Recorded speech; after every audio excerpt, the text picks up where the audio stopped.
नमस्कार, स्वागत है आप सभी दर्शकों का। लाउड एंड क्लियर आप देख रहे हैं। अगले 1 घंटे में हम आपको क्या खास दिखाएंगे, आइए उस पर नजर डालते हैं। मैं हूं आपके साथ निधि वासंदानी।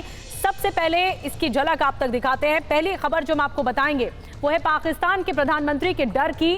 बालाकोट स्ट्राइक को 5 साल हो गए हैं, लेकिन पाकिस्तान अब भी उस डर के साए में जी रहा है, डरा हुआ है। आखिर इसकी वजह क्या है?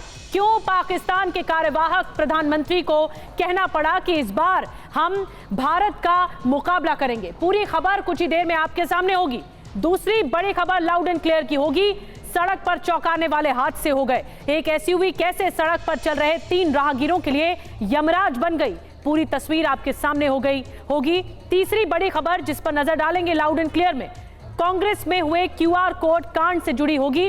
कांग्रेस को लोगों ने चंदा दिया, लेकिन ये चंदा कांग्रेस के खाते में ना पहुंचकर किसके अकाउंट में चला गया? रिपोर्टर इनपुट के साथ पूरा विश्लेषण होगा आपके सामने। और चौथी खबर जो हम आज आपको बताएंगे लाउड एंड क्लियर में, कैसे अयोध्या रामधुन पर नाच रही है और भारत के कोने कोने से श्रद्धालु पहुंच रहे हैं, अपने आराध्य के दर्शनों को बेकरार हैं। कुछ ही देर में आपके सामने होगी ये बड़ी खबरें लाउड एंड क्लियर अंदाज में। और अमेरिका के कैलिफोर्निया से हादसे की तस्वीर आई तो न्यू हैम्पशायर से बाढ़ की तस्वीरें भी आई। अमेरिका का न्यू हैम्पशायर पूरी तरह बाढ़ में डूबा हुआ है। भीषण तूफान के बाद यहां भारी बारिश हुई है। इसके अलावा समंदर का पानी भी शहर तक आ गया है, जिससे ये पूरा शहर करीब 10 इंच से ज्यादा बाढ़ में डूब चुका है, पानी में डूब चुका है। हवाई तस्वीरों से अंदाजा लगाया जा सकता है कैसे पूरे शहर ने जल समाधि ले ली है।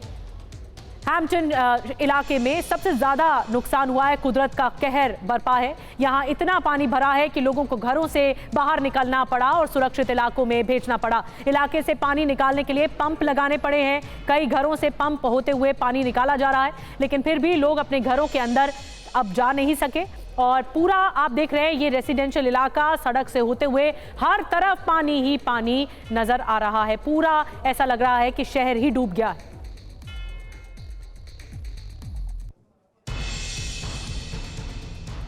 और इस बीच एक चौंकाने वाली खबर मुंबई से आई है। मुंबई में बैंक मैनेजर लड़की की बेरहमी से हत्या कर दी गई। लड़की के बॉयफ्रेंड शोएब पर हत्या का आरोप है। पहले जन्मदिन मनाया, फिर बेरहमी से उसकी हत्या कर दी गई। हत्या का आरोपी शोएब शेख गिरफ्तार कर लिया गया है।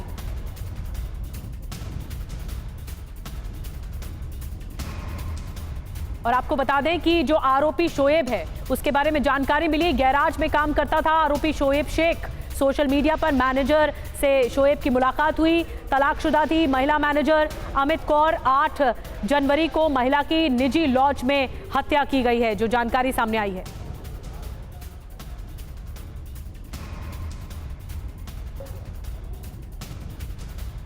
आठ जनवरी को हत्या की गई है।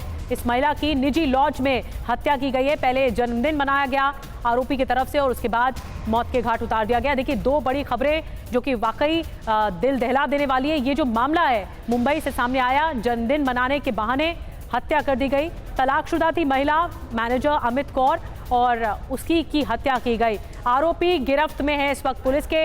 लेकिन और क्या जानकारी इस केस से जुड़ी हुई मिल रही है? राजीव सिंह हमारे साथ इस वक्त सीधे मुंबई से जुड़ रहे हैं, लाइव हमारे साथ जुड़ रहे हैं। राजीव, पुलिस क्या कह रही है इस मामले में? आरोपी तो गिरफ्त में आ चुका है, लेकिन उसने ये क्यों किया, इस हत्या को अंजाम क्यों दिया, क्या मंशा साफ हो पाई?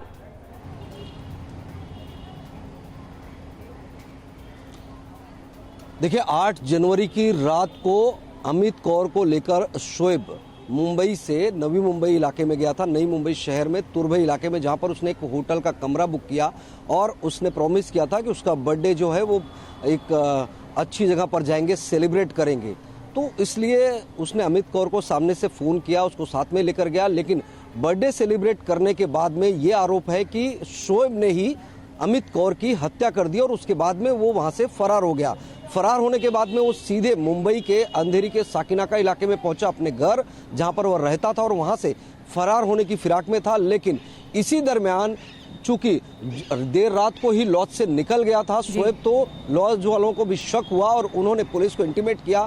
पुलिस ने जब वहां से बॉडी रिकवर की तो जो आईडी कार्ड उन्होंने दिया था, उस आईडी कार्ड के आधार पर स्थानीय पुलिस को भी सूचना दी गई थी मुंबई में। यहां पर पुलिस ने तुरंत अपने सोर्सेस को फिजिकली मैनुअली जो है हैंडल किया और पता ये चला कि दरअसल शोएब इस वक्त साकिराका में अपने घर पर है, यहाँ से फरार होने की फिराक में है और उसको उसके घर से गिरफ्त में लिया गया। इन्वेस्टिगेशन में बात सामने आ रही है कि दरअसल शोएब ये चाहता था कि अमित कौर उससे शादी कर ले और शादी के लिए अमित कौर फिलहाल तैयार नहीं थी क्योंकि वो पहले से शादीशुदा थी वो और उसका एक बेटा भी था। अब तक इस तो मामले ये में इन्वेस्टिगेशन का भी विषय है कि क्या सिर्फ शादी के दबाव के लिए ही था।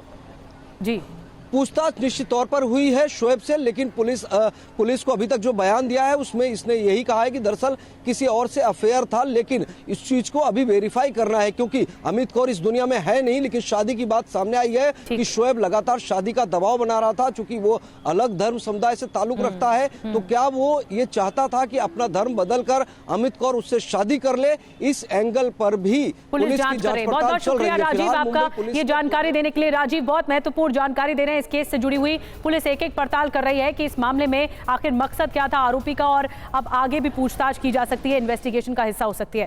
बहरहाल आगे बढ़ते हैं और आज की लाउड एंड क्लियर की स्पेशल खबर। पाकिस्तान अब तक 2019 के बालाकोट स्ट्राइक को भुला नहीं सका है।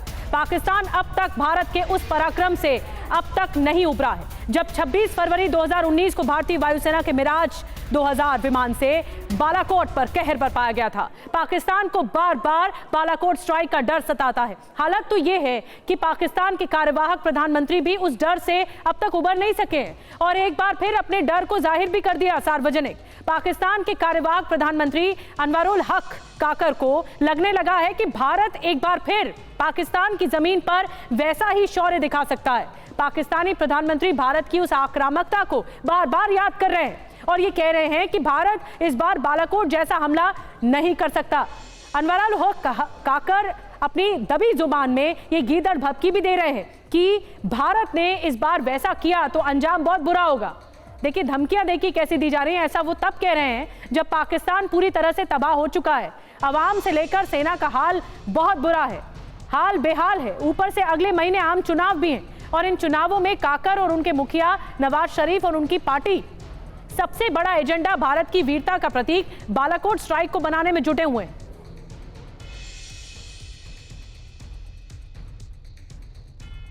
तो पाकिस्तान को फिर बालाकोट जैसी स्ट्राइक का डर सता रहा है। पाकिस्तानी प्रधानमंत्री को भारत की ओर से सैन्य एक्शन का खौफ है कि भारत एक्शन ले सकता है ठीक उसी तरह जो 2019 में लिया था। पाकिस्तान के कार्यवाहक प्रधानमंत्री अनवरुल हक काकर का बड़ा बयान सामने आया है। हम क्या कहा है आपको बताते हैं। हम इस बार बालाकोट जैसी स्ट्राइक के लिए तैयार हैं, ये कह रहे हैं काकर साहब। हम हमले का उन्हीं के अंदाज में जवाब देंगे। देखिए धमकी देखिए और ये गीदड़ भभकी सामने आई है पाकिस्तान के प्रधानमंत्री के तौर पर। तो सुना आपने पाकिस्तान के कार्यवाहक प्रधानमंत्री को, वो डर चेहरे पर दिख रहा है। और भारत जिस बालाकोट स्ट्राइक से पाकिस्तान के प्रधानमंत्री डरे हुए हैं उस बालाकोट स्ट्राइक की पृष्ठभूमि क्या है आइए आपको ये बताते हैं। बालाकोट को पाकिस्तान भूल नहीं पाएगा। हुआ क्या था, 14 फरवरी 2019 को दरअसल पुलवामा अटैक हुआ था जहां पर हमारे 40 जवानों की शहादत सामने आई थी। 26 फरवरी 2019 को वायुसेना के मिराज 2000 विमान से एलओसी पार की पाकिस्तान के खैबर पख्तूनख्वा में कार्रवाई हुई थी। बालाकोट में एयर स्ट्राइक की गई थी भारत की तरफ से। जैश ए मोहम्मद के ट्रेनिंग कैंप्स पर स्ट्राइक की गई थी। अगले दिन पाकिस्तान ने जवाबी कार्रवाई की कोशिश भी की और इस फाइट में, इस डॉग फाइट में भारत के MiG-21 ने पाकिस्तान के F-16 को मार गिराया था। और उस वक्त आपको याद होगा विंग कमांडर अभिनंदन पाकिस्तान में गिरफ्तार हुए। फिर दबाव के बाद 2 दिन बाद उन्हें रिहा भी किया गया था। और अब आपको बताते हैं पाकिस्तान को बालाकोट 2 का डर क्यों सता रहा है, क्यों, क्या वजह है। 5 वजह आपके सामने हम बताने जा रहे हैं। जल्द आम चुनाव होने वाले हैं दरअसल पाकिस्तान में, ये पहली बड़ी वजह है और इसीलिए भी नजर पाकिस्तान की भारत पर है। दूसरी बड़ी वजह, फिर हमले से चुनावी नुकसान हो सकता है। तीसरी बड़ी वजह, सरकार सेना पर अविश्वास बढ़ेगा, जो अब भी है, अविश्वास पनप रहा है पाकिस्तान के भीतर। चौथी बड़ी वजह, आतंकी गुट की सुरक्षा की चिंता है। और 5वीं बड़ी वजह, भारत की छवि और मजबूत होगी, ये बात सामने निकल कर आ रही है। सुमित चौधरी हमारे साथ डिफेंस एडिटर जुड़ चुके हैं। सुमित, ये बात तो स्पष्ट है और ये बात निकलकर सामने भी आ रही है कि पाकिस्तान डरा हुआ है। जिस तरह का अनवरुल हक का फेस था जब वो इंटरव्यू उनसे लिया जा रहा था, वो डर, वो खौफ उनके चेहरे पर था कि बालाकोट 2 हो सकता है। देखिए, आप इस पूरे बयान की दो सबसे बड़ी वजह समझिए। एक इस सबसे बड़ी वजह यह है कि पाकिस्तान की जो आर्थिक हालात है वो बहुत ज़्यादा ख़राब है। लगातार पाकिस्तान दुनिया भर के तमाम देशों से पैसा मांग रहा है, लगातार उनसे एड मांग रहा है, लगातार उनसे फाइनेंशियल सपोर्ट मांग रहा है। लेकिन दूसरी सबसे बड़ी वजह है कि इंडियन आर्मी की तरफ से कोई प्रिवेंटिव एक्शन ना हो जाए। आपको याद होगा कि आज ही यानी ये बयान तब आया जब आज आर्मी चीफ यानी जनरल मनोज पांडे जो है वो लगातार इसको लेकर एक बड़ा बयान दिया। उन्होंने कहा कि पाकिस्तान की तरफ से जो इंफ्रास्ट्रक्चर प्रोवाइड किया जा रहा है वो हमारी नजर में है और हम उस पर कार्रवाई भी कर रहे हैं। तो पाकिस्तान को यह भी डर है कि लगातार भारत जो है कोई प्रिवेंटिव एक्शन कर सकता है, बालाकोट की जगह पीओके में कोई बड़े एक्शन कर सकता है। तो ये दोनों तरफ से अपनी डोमेस्टिक ऑडियंस या अपनी डोमेस्टिक जनता को आपको समझाने की कोशिश की जा रही है और दूसरी तरफ ये दिखाने की कोशिश की जा रही है कि देखिए हमको तैयार रहना पड़ेगा, क्योंकि पाकिस्तान की तरफ से लगातार जो सीज़फायर वॉल्यूशन किया जा रहा है, जो लगातार पाकिस्तान की तरफ से आतंकियों को सपोर्ट किया जा रहा है, उस पर भारत जो है बड़ा रुख इख्तियार कर सकता है। बहुत बड़ी बात सुमित आपने बताई और डंके की चोट पर पाकिस्तान ये जनता का कॉन्फिडेंस जीतना चाहता है कि भाई हम पाक साफ हैं, हमारे भीतर कोई गलती नहीं है और जो भी एक्शन होगा भारत की तरफ से होगा। ये जनता को बताने की कोशिश है। और पाकिस्तान को बालाकोट स्ट्राइक का डर आखिर क्यों है?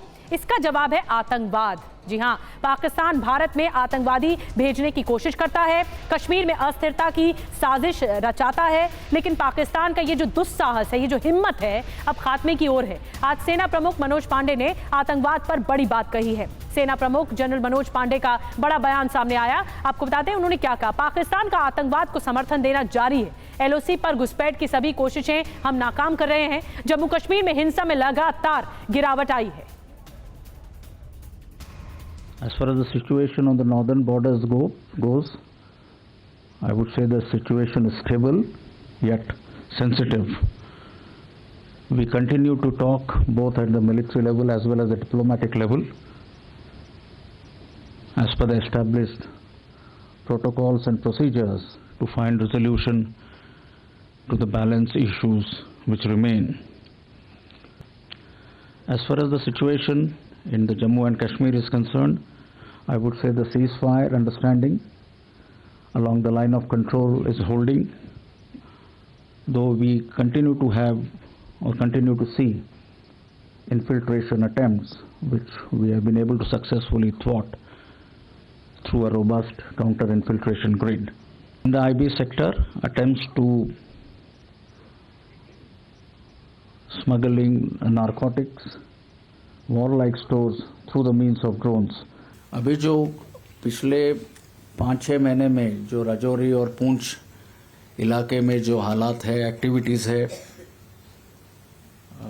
That has been a issue of concern to us.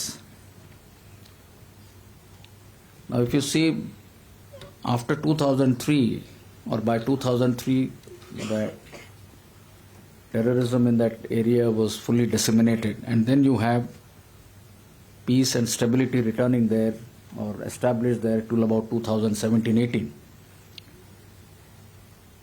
Now because of situation getting or becoming normal in the valley, this is one area which our adversaries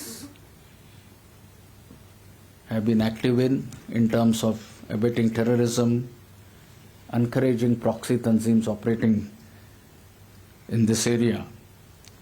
But looking at the statistics, last 3 years, we have about 45 terrorists who have been eliminated in this area.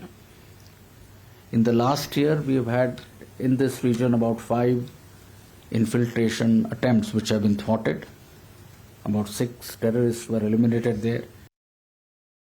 General Manoj Pande को आपने सुना, साफ तौर पर उन्होंने कहा कि पाकिस्तान जो कर रहा है उसके मंसूबों को तो हम नाकामयाब कर रहे हैं, लेकिन घाटी में हालात सामान्य हो रहे हैं। और सुमित, शायद यही वजह है, यही आतंकवाद जो जड़ है जिससे ग्रसित है पाकिस्तान, वो स्वीकार नहीं कर पाता और बौखलाहट में इस तरह के बयान दे रहा है। डर भी है कि बालाकोट 2 हो सकता है। देखिए, बिल्कुल बालाकोट 2 का तो डर है ही। इसके अलावा जो नार्को टेररिज्म लगातार पाकिस्तान की तरफ से बढ़ा जा रहा है, उसको लेकर भी आर्मी ने बहुत बड़े काउंटर मेजर्स लेने शुरू कर दिए, खासतौर पे ना सिर्फ कश्मीर घाटी में बल्कि जम्मू कश्मीर में, जम्मू के अंदर भी। अगर आप देखें कि कश्मीर में भले ही शांति हो गई है, लेकिन अब पाकिस्तान पूरी स्ट्रैटेजीज को शिफ्ट कर कर जम्मू को हॉट करना चाहता है। यही वजह है कि आतंकवादी गतिविधियां वहां पर बहुत तेजी से बढ़े और यही वजह है कि आर्मी चीफ लगातार वहां पर कई बार दौरा कर चुके हैं, लगातार स्ट्रैटेजीज के बदलाव को लेकर काउंटर मेजर्स तैयार किए जा रहे हैं। लेकिन नार्को नार्को टेररिज्म भी एक बड़ा, एक आप कह सकते हैं कि एक बड़ा कंसर्न है फोर्सेस के लिए, जिसको काउंटर करने के लिए बड़े मेजर्स लिए जा रहे हैं।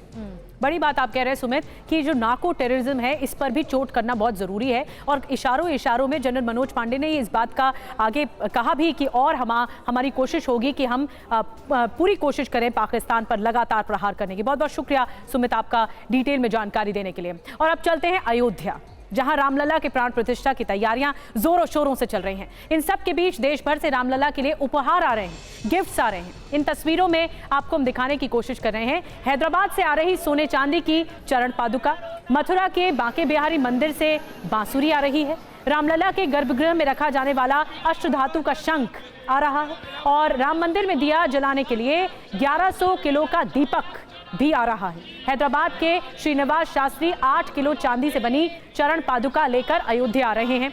इस पर सोने की परत चढ़ी हुई है। वहीं मथुरा के बांके बिहारी मंदिर में अयोध्या में भगवान राम के लिए कई उपहार भेजे जा रहे हैं, जिनमें बांके बिहारी की बांसुरी भी शामिल है। इसके अलावा शुद्ध चांदी का एक शंख, हार, इत्र और बाकी सामान भी भेजे गए हैं। इसके अलावा भगवान राम के मंदिर के गर्भगृह में रखे जाने के लिए अष्टधातु का शंख भी उपहार में दिया गया है। ये शंख अष्टधातु का होने के बावजूद बजता भी है। वडोदरा से 1100 किलो का 9.25 फीट का दीपक अयोध्या लाया गया है, और ये दीपक, ये दिया 5 धातुओं से मिलकर बनाया गया है। इसमें 500 किलो तक घी भरा जा सकेगा, और एक बार इसकी बत्ती प्रज्वलित करने पर ये 1 महीने तक लगातार जलता रहेगा। ये अखंडता है जो अयोध्या में देखने को मिलेगी। और अब आपको दिखाते हैं अयोध्या पहुंची 108 फीट की अगरबत्ती। 108 फीट की अगरबत्ती आपको दिखाने जा रहे हैं। ये अगरबत्ती रामलला को समर्पित की जाएगी। इसकी खासियत ये है कि ये अगरबत्ती औषधीय गुणों से युक्त है। गुजरात के वडोदरा से स्पेशल रथ बनाकर अगरबत्ती को अयोध्या भेजा जा रहा है। इसे 108 फीट के लंबे कंटेनर पर रखा गया है। रास्ते में इस अगरबत्ती के दर्शन के लिए लोगों की भारी भीड़ उमड़ती हुई भी दिख रही है, और औषधि गुणों से युक्त है। ये अगरबत्ती 6 महीने में तैयार की गई है बनाकर। ये 1.5 महीने तक जलेगी और 50 किलोमीटर दूर तक सुगंध फैलाएगी।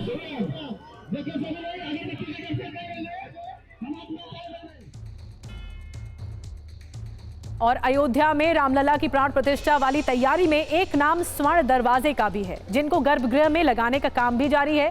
रामलला मंदिर में लगाए जा रहे स्वर्ण जड़ित दरवाजे 18 जनवरी तक लग जाएंगे। सभी स्वर्ण दरवाजे, वक्त ज्यादा नहीं रह गया है। गर्भगृह के 14 दरवाजों पर सोने की परत है। सभी दरवाजों में हिंदू धर्म की भव्यता की झलक देखने को मिल रही है। और आपको बताते हैं कि रामलला के मंदिर में लगने वाले दरवाजे कितने खास हैं। जी हाँ, कितने खास हैं ये दरवाजे। रामलला मंदिर में लग रहे हैं स्वर्ण जड़ित दरवाजे। गर्भगृह में 14 स्वर्ण जड़ित दरवाजे लगाए जाएंगे। दरवाजों में भव्यता की खास झलक देखने को मिलेगी। हिंदू धर्म के शुभ प्रतीक उकेरे गए हैं दरवाजों पर, जो इसकी झलक आप देख रहे हैं टीवी स्क्रीन पर। हाथी, मोर, कमल दल जैसे डिजाइन इसमें उकेरे गए हैं। नागर शैली में बनाए गए हैं दरवाजे। हैदराबाद से आए हैं दरवाजे, और बनाने वाले जो कारीगर हैं, दरवाजे बनाने वाले कारीगर हैदराबाद से आए हैं। तो ये एक भव्यता है जो दरवाजों के रूप में देखने को मिलेगी। स्वर्ण जड़ित होंगे। और अयोध्या में प्राण प्रतिष्ठा में 11 दिन बचे हुए हैं। 22 जनवरी को खास आयोजन की वजह से बहुत ज्यादा लोगों से नहीं आने की अपील भी की गई है प्रधानमंत्री की ओर से। मकर संक्रांति से पहले भारी संख्या में राम भक्त अयोध्या पहुंच रहे हैं। ऐसे ही एक टोली तमिलनाडु से पहुंची है। संवाददाता अभिजीत ठाकुर की आपको रिपोर्ट दिखाते हैं, और उसमें वो बातचीत कर रहे हैं तमिलनाडु से जो लोग आए हुए हैं।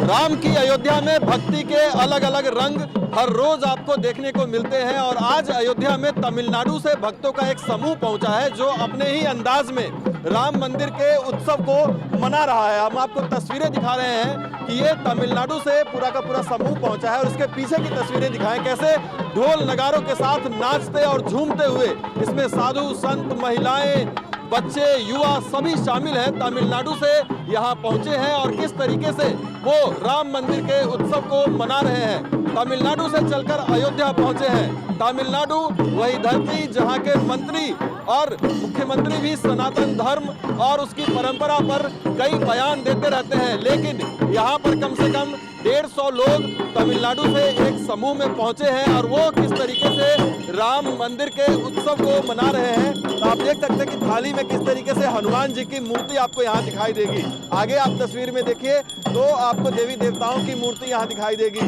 माथे पर इन्होंने पूरी शिव जी की मूर्ति जो है वो रखी हुई है। आगे ये तस्वीर देखिए आप, हाथों में शिवलिंग की थाल लिए तमिलनाडु से आए हैं। उसके अलावा ये तस्वीर दिखाइए, डोली पर बिठाए हुए ये देवी देवताओं के मूर्ति को यहाँ पर देख सकते हैं कि ये तस्वीर आप देखिए। तो इस तरीके से तमिलनाडु से यहाँ पर पहुंचे हैं और ये एक जुलूस कह सकते हैं कि निकाल रहे हैं। और आगे किस तरीके से ढोल नगारों के साथ ये जुलूस बढ़ रहा है, ये तस्वीरें आप देखिए यहाँ पर किस तरीके से नाचते झूमते ये दक्षिण भारत से यहाँ पर जुलूस निकालते हुए आपको दिखेंगे।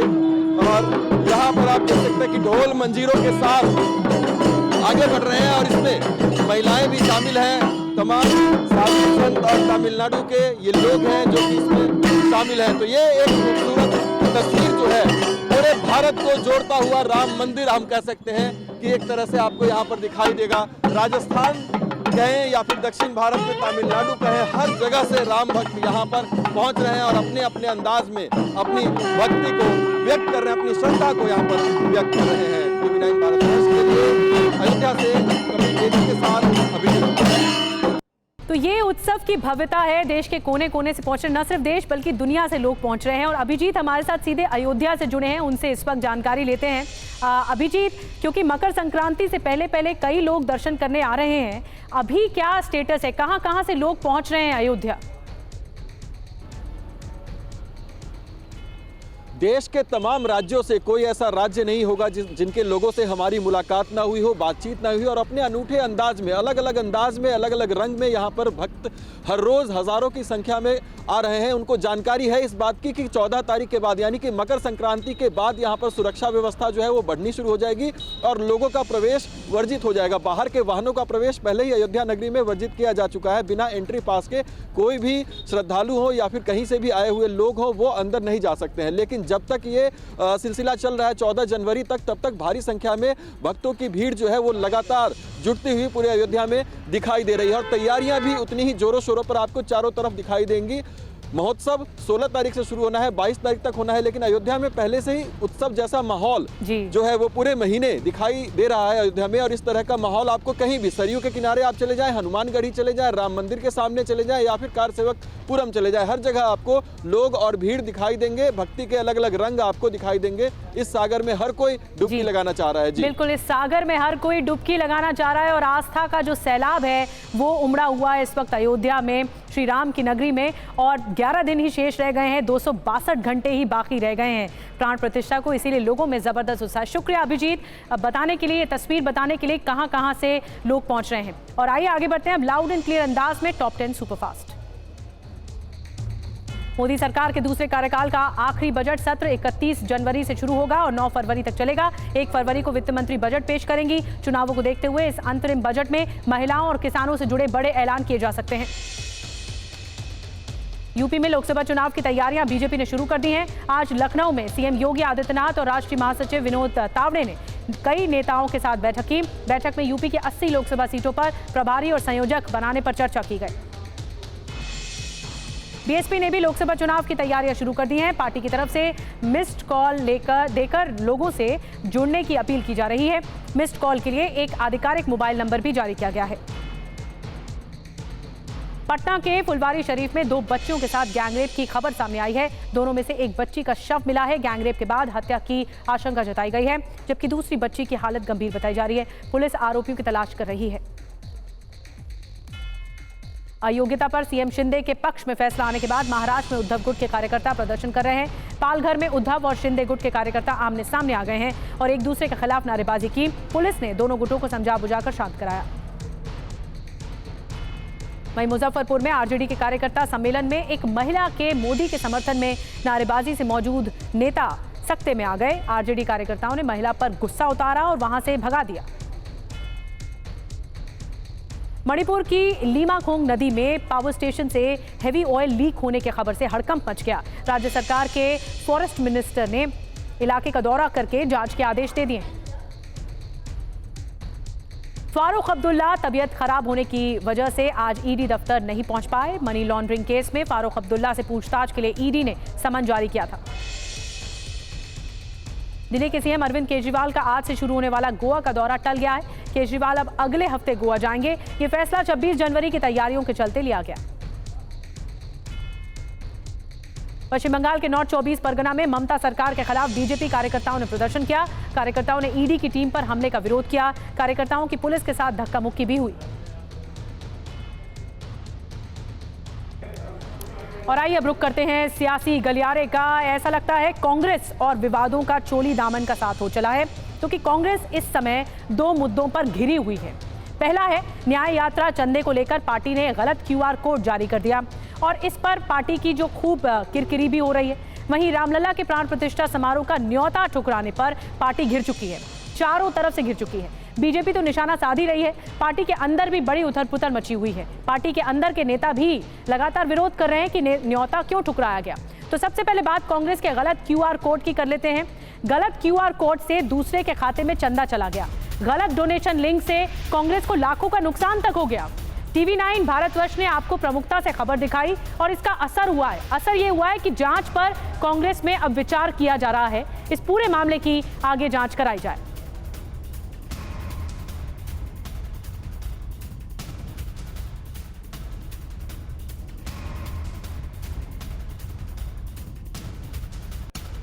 और आपको बता दें कि कांग्रेस गलत क्यूआर कोड पर TV9 के खुलासे पर असर हुआ है। पार्टी कोषाध्यक्ष अजय माकन की राज्य प्रभारियों से बातचीत हुई है। TV9 के खुलासे के बाद कांग्रेस में बड़ा असर देखने को मिला है और अजय माकन ने महासचिवों से इस बारे में बातचीत की है। गलत क्यूआर पर बातचीत की गई है।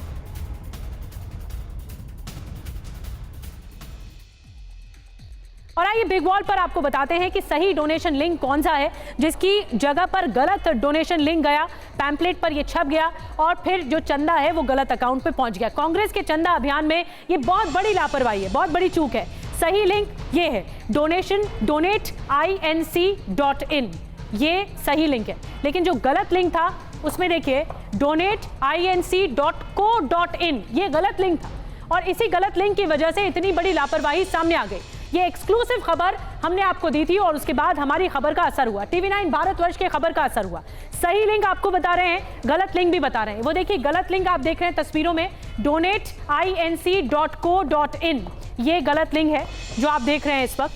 ये टीवी स्क्रीन पर आप जो देख रहे हैं ये गलत लिंक था। इसी के बारे में हमने खबर प्रमुखता से बताई थी और जो सही लिंक है वो आपको हम बता रहे हैं, ये सही लिंक है डोनेट। और अब खबर क्या है आपको बताते हैं। न्याय यात्रा के लिए चंदा अभियान के लिए क्यूआर कोड जारी किया गया कांग्रेस की तरफ से, जिसका लिंक जारी किया गया और बुधवार को जयराम रमेश, केसी वेणुगोपाल ने पैम्पलेट तक जारी किए। इस पैम्पलेट में ही गलत लिखा हुआ था। गलत क्यूआर कोड लिंक की वजह से चंदा गलत अकाउंट में चला गया, गलत खाते में चला गया। यही सबसे बड़ी लापरवाही है। पैम्पलेट में गलत डोनेशन लिंक था और ये जो गलत था डोनेशन लिंक वो ये था donateinc.co.in, ये लिखा हुआ था जिसकी वजह से चंदा गलत अकाउंट में चला गया। ये खबर है और हमने ये खबर प्रमुखता से उठाई थी, हमने ये खबर मुखर होकर बताई आपको और उसके बाद इसका असर ये हुआ है कि अजय माकन ने जो रिप्रेजेंटेटिव्स होंगे जिनके जरिए पैम्पलेट बांटा जाना होगा उनसे बातचीत की है। आगे विचार चल रहा है इन्वेस्टिगेट होने का। तो कांग्रेस की जो बड़ी लापरवाही है उस पर TV9 भारतवर्ष ने आपको एक्सक्लूसिव खबर दिखाई और आपको दिखाते हैं कैसे कांग्रेस के बड़े नेताओं ने कल गलत क्यूआर कोड दिखाया। जी हां, और अब नया कोड भी जारी कर दिया गया है। बुधवार को कांग्रेस पार्टी के कम्युनिकेशन विभाग के महासचिव जयराम रमेश ने संगठन महासचिव केसी वेणुगोपाल के साथ प्रेस कॉन्फ्रेंस करके राहुल गांधी की यात्रा और पार्टी के चंदा अभियान का एक पैम्पलेट जारी किया था। इस पैम्पलेट पर वेबसाइट और क्यूआर कोड गलत प्रकाशित किया गया, गलत लिखा गया और इससे जो चंदा पार्टी के खाते में आना चाहिए था वह किसी और के खाते में ही चला गया। कांग्रेस की ओर से जारी पैम्पलेट में क्यूआर कोड के साथ जिस वेबसाइट को लिंक किया गया था वह फेक निकली और ये वेबसाइट देखिए donateinc.co.in है, ये गलत है। पैम्पलेट पर भी इसी वेबसाइट को लिखा गया। ये देखिए पैम्पलेट हाथ में है जयराम रमेश और केसी वेणुगोपाल के हाथ में और ये पैम्पलेट पर भी वेबसाइट गलत लिखी हुई है, जबकि कांग्रेस को डोनेशन देने के लिए जो ओरिजिनल लिंक है जिसका जो अब बदलाव किया गया है वो लिंक है donateinc.in। और बताया जाता है कि गलत वेबसाइट लिंक होने की वजह से कांग्रेस को दिया गया लाखों रुपए चंदा बुधवार को गलत खाते में ही पहुंच गया। अब देखिए कितना पैसा चंदे के रूप में गलत खाते में पहुंच गया होगा और ये बड़ा नुकसान कांग्रेस को हुआ है। कांग्रेस के चंदे वाले गलत क्यूआर कोड पर बीजेपी ने निशाना साध दिया है। कांग्रेस का मतलब ही भ्रष्टाचार है, ये आरपी सिंह ने निशाना साधा। परिवार के ही सदस्य का क्यूआर कोड का शक है। अब आरपी सिंह एक नया आरोप लगा रहे हैं। गिरिराज सिंह ने कहा कांग्रेस के डीएनए में ही घोटाला है, गलत क्यूआर कोड से पैसा किसके खाते में गया ये बताया जाना चाहिए, गिरिराज सिंह ने पूछा। लिंक बता रहे हैं, मेरा कहना है कि इसमें भी बड़ा घोटाला करते हैं, ये घोटाले से बाहर नहीं आते। वह सरकार में रहते हुए करें, वह पार्टी में रहते हुए करें, लगातार याद करिए नेशनल हेराल्ड वाले केस में क्या किया उन्होंने। कांग्रेस पार्टी के 90 करोड़ रुपए देकर परिवार को 5,000 करोड़ रुपए की संपत्ति दे दी। यहाँ पर भी ये क्यूआर कोड चेक करना चाहिए। मैं तो चाहूंगा अगर ईमानदार हो तो ये एक पुलिस कंप्लेंट दर्ज करें, जानकारी मिले कि यहाँ कोई जिन लोगों ने दान दिया है, जिन लोगों ने कांग्रेस को पैसे दिए हैं, चंदा दिया है, वह पुलिस कंप्लेंट करे और जानकारी लें कि ये क्यूआर कोड कहीं किसी परिवार के किसी सदस्य के पर्सनल खाते में किसी और खाते में तो नहीं जा रहा। कांग्रेस के डीएनए में ही है घोटाला, आज से नहीं। जीप घोटाला से लेकर के कई घोटाले हुए हैं, आज तक घोटाला ही घोटाला है। क्यूआर कोड नहीं गड़बड़ होगा तो खाता में जाएगा कैसे गलत जगह पर। ये कांग्रेस के नियति में है घोटाला, नियत में है घोटाला, और यही कारण है कि आज आपको उद्भेदन करना पड़ा और सही निकल गया। भ्रष्टाचारियों की एक षड्यंत्र को आपने पर्दाफाश किया। ये देखिए बीजेपी जो है वो लगातार हमलावर है, एक एक करके सवाल दागे जा रहे हैं, लेकिन टीवी 9 भारतवर्ष की खबर का बड़ा असर हुआ है। कुमार विक्रांत हमारे साथ जुड़ गए हैं जो ज्यादा जानकारी दे रहे हैं। कुमार, क्या कांग्रेस के भीतर इस वक्त चल रहा है, क्या इन्वेस्टिगेशन होगा इस पूरे मामले का और नुकसान कितना हुआ होगा इस एक दिन में कांग्रेस को, क्या कोई डिटेल सामने आई? ये देखिए कई लाखों का नुकसान है, लेकिन चूंकि आम लोगों ने भी पैसा दिया है तो और वो किसी अन्य खाते में गया है एयू बैंक के अकाउंट में, तो इसलिए उसको पूरी तरह से कितना नुकसान हुआ है ये कह पाना मुश्किल है। और दो लाइन पर कांग्रेस पार्टी के भीतर जांच चल रही है। एक तो ये कि आखिर ये अंदर से किसी ने गलती की है, अंदर से किसी ने साजिश रची है, अंदर ही कोई मोल था, या फिर बाहर से कुछ गड़बड़ की गई है। तो इस बारे में अंदर खाने जाँच पड़ताल चल रही है। कोषाध्यक्ष अजय माकन ने इसका संज्ञान लिया है, वो एक तरफ जाँच भी कर रहे हैं, दूसरी तरफ जो गलत क्यूआर कोड और डोनेशन लिंक पैम्फलेट में छप गया था, नए पैम्फलेट छापे गए हैं, ऑनलाइन में करेक्शन कर दिया गया है। और राज्यों में आज जो देश भर में प्रेस कॉन्फ्रेंस होनी है न्याय यात्रा की, जहां डोनेशन को लेकर के लिंक और क्यूआर कोड जारी किया जाना था, वहां नए पैम्फलेट के साथ नए ऑनलाइन तरीके से और जो सही डोनेशन लिंक और क्यूआर कोड है वो वहां पर पहुंचाया गया है, जिससे कि अब जो नुकसान हो गया या कह लीजिए गरीबी में जो आटा गीला हो गया वो तो हो गया, आगे वो ना होने पाए। लेकिन अभी तक कांग्रेस पार्टी ने एफआईआर सर्कुलेट हुआ होगा ये पैम्पलेट और क्यूआर कोड। देखिए एक तरीके से जब एआईसीसी में दिल्ली में कांग्रेस के मुख्यालय में प्रेस कॉन्फ्रेंस हुई, पैम्फलेट थे ऑनलाइन पूरे देश में सारे नेताओं को भेज दिया गया, तो अच्छी खासी तरीके से ये सर्कुलेट हो गया था। इसीलिए कल कुछ घंटों में ही कांग्रेस को लाखों का नुकसान हुआ है। चपत लगी है कांग्रेस पार्टी को, बेइज्जती भी हुई है, किरकिरी भी हुई है, शर्मसार भी हुई है पार्टी। इसीलिए जिन नेताओं ने ये देख कर कि इसमें पैसा भेजना है उन्होंने भेज दिया और वो गलत अकाउंट में चला गया, वो अपना नाम बताने को तैयार नहीं है, खुलकर मीडिया से बात करने को तैयार नहीं है। कांग्रेस पार्टी को भी मालूम है कि गलती हुई है, चूक हुई है या साजिश हुई है, जो कुछ भी हुआ है उसका नुकसान हुआ है, उसकी किरकिरी हुई है। इसलिए कांग्रेस पार्टी का कोई नेता बड़ी जानकारी आप दे रहे हैं कि किस तरह से कांग्रेस पार्टी की किरकिरी हुई है और आपने जो जानकारी दी कुछ ही घंटों में लाखों का नुकसान हो गया। अब कांग्रेस को ये एनालाइज करना पड़ेगा कि आखिर ये जो नुकसान हुआ उसकी भरपाई होगी कैसे। शुक्रिया कुमार आपका जानकारी देने